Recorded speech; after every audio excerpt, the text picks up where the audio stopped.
Why, Heidi ho. A little bit stiff.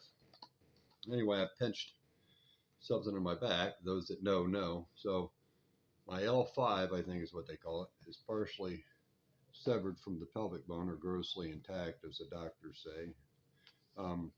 So every once in a while, I'll pinch something.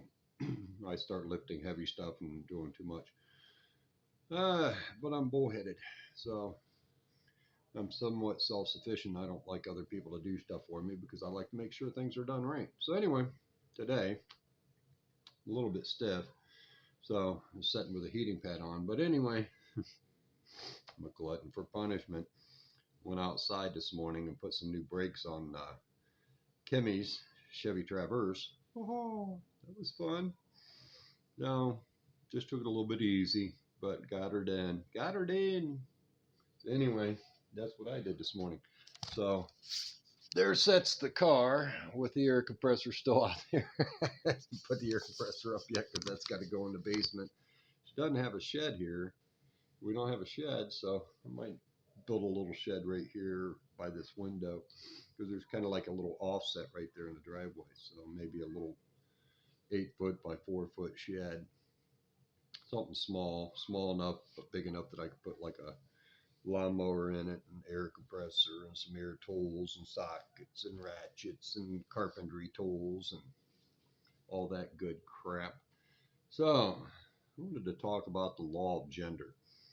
So, those of you that have read the Kybalion say that in the Kybalion, Three Initiates, LG Pug, so I've read that book many times and listened to it on audiobook, LibriVox. So if you like to read and you're quite busy, what I used to do, I operated commercial motor vehicles, among other things, worked in construction most of my life, fracking and whatnot in the oil field. But anyway, law of gender. So they say that God is above the law of gender. Well, actually, that's a half truth. The reason why is because God is our Ima Abba, and our Ima Abba is the law of gender. Gender exists in all things. Consciousness is the energy that exists in all things. Between all particles is consciousness, quantum entanglement. And in between there is a law of gender.